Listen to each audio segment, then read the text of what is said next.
that all of the beautiful things that my precious wife did were no brownie points at all for getting to heaven. Because that work was done by the Lord Jesus Christ a long time before that. But there are some things that I would like to mention that she did as a wife, as a mother, as a teacher, and you'd be surprised how much she did. And yet, many of us didn't know that. In the first place, being born in Brazil, baptized in 1921 in September, and then some years later, in 1929, they had their son, Harold, who was not well exactly in his early years, and also he was very fussy on his day of baptism.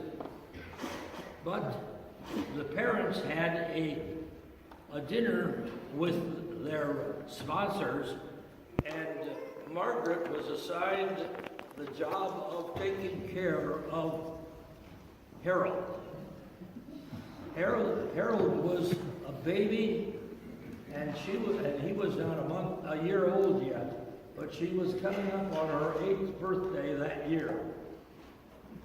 But she took care of Harold while the rest feasted, and she wasn't exactly happy about it, but she was told to do it, and she did it.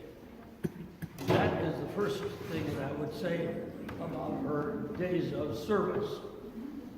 Then, of course, as the years went on, and they came to the United States in 1931, she again was the elder one of the children, and she was the one in charge of them. And sometimes they may not have liked it either. But in 1935, she was confirmed on the same day that her brother Martin was baptized. And she, of course, was happy to have a 6th one in the family and a little brother, Martin Paul, actually. But if it would have been Harold's way, who was about 6 years old at that time, he would have called her Goliath. Would have called him Goliath. He must have gotten that in the Sunday school someplace. But for Harold, it was Goliath. But they didn't name him Goliath. They named him Martin Paul instead. And the years went on. And she had to take a year off to help out in the home before she could go on to high school. So that put her in, when she was in college with me, and that's the first time I met her, I was 1 year ahead of her. But she was 1 year ahead of me in German, which is for sure, because she happened to get in my German class, even though I was in 2nd year.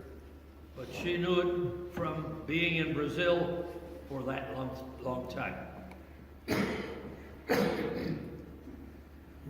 And then things were going along beautifully, so we thought. And then she became the head of the Edward Dickey family in a hurry in 1952, when Father, Mother, Sister Dorothy, and Marty also all died in a car train accident at Elk River, Minnesota.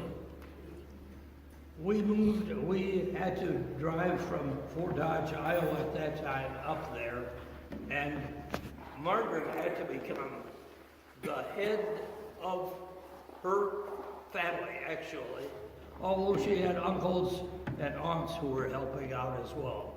But there she was, a servant once again, in the faith of the Lord Jesus Christ, of course. And she continued after we took a week off to go back home to Fort Dodge. We came back again because we had to.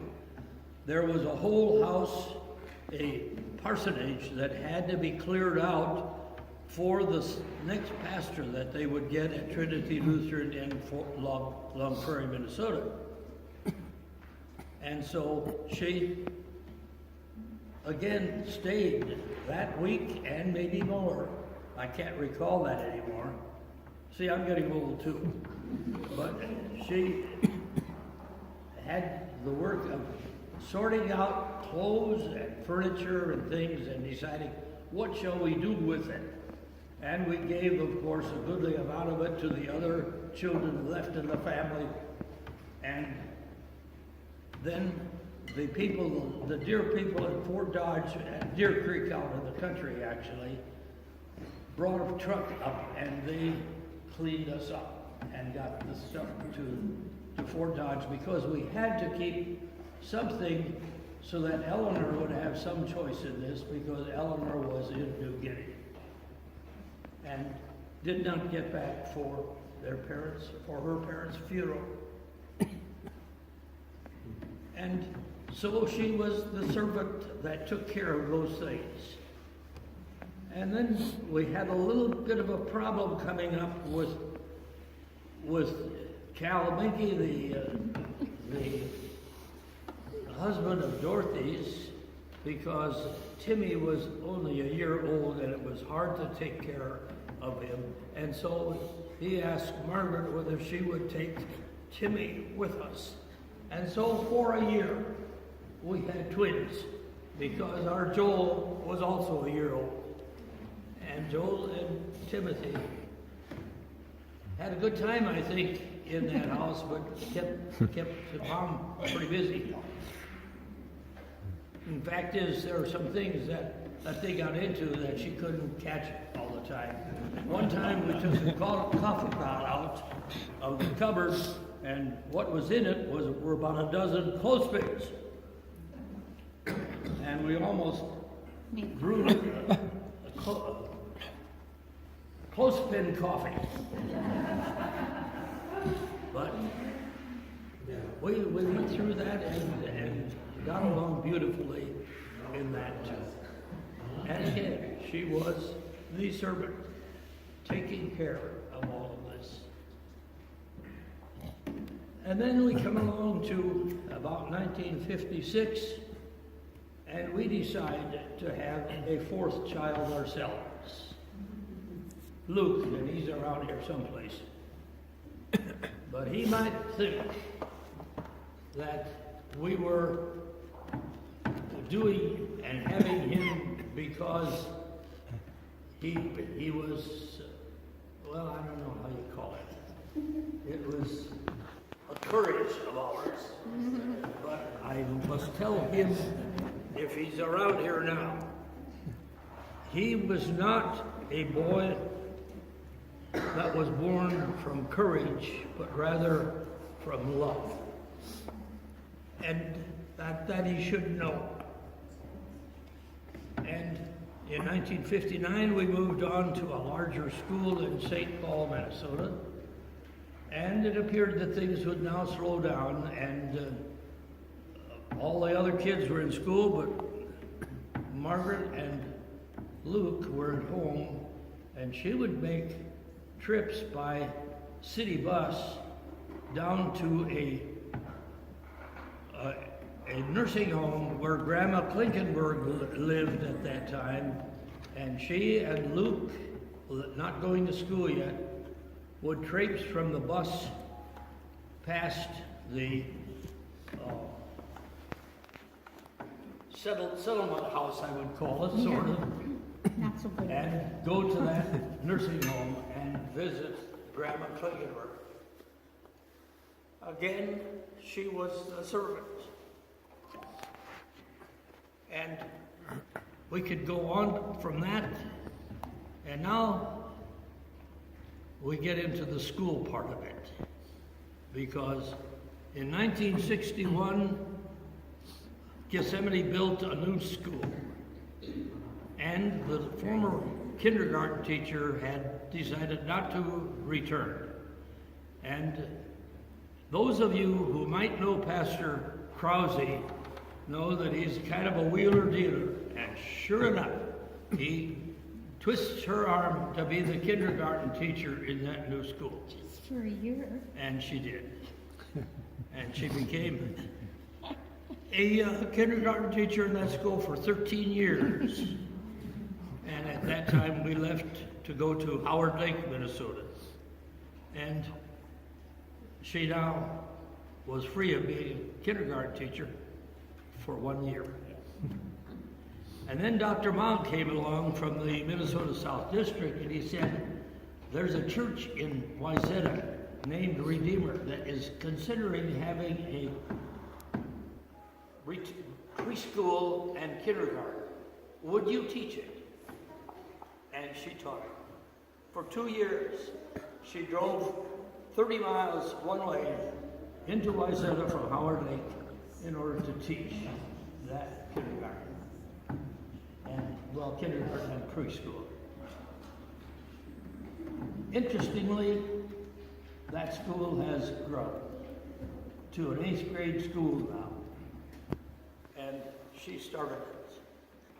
So once again, she was willing to serve. After 2 years, I got into the picture.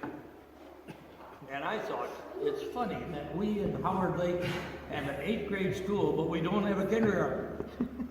We were taking our kindergartners, those that were of that age, they would go to the public school first, and then they would be transferred into our 1st grade. And I said, that sounds dumb. Let's get a kindergarten going, and we had an extra room at that time. And guess who became the teacher? Margaret became the teacher, and that's where she finished her teaching in 1984. And then I retired in 1985. But that's the story.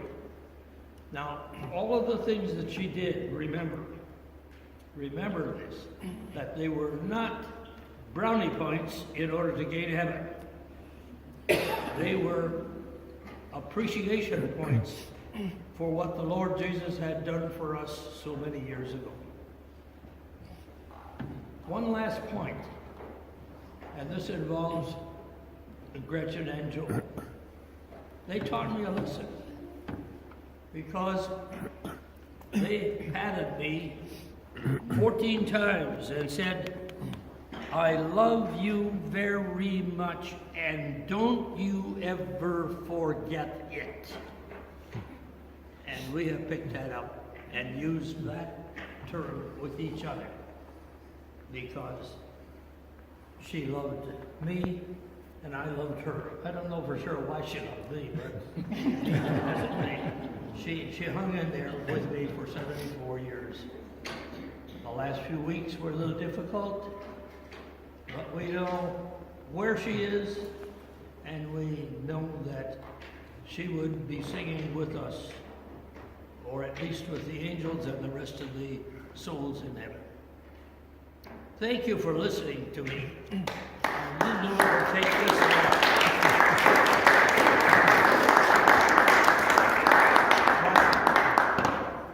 We certainly had a person who outdid me in that she took care of the family while I was married to the school, because I was teaching full-time and also being a principal and doing a bit of organ work and so forth, and I'm happy to have the kind of kids we have. They made it. But Margaret made it. And all for appreciation. Thank you.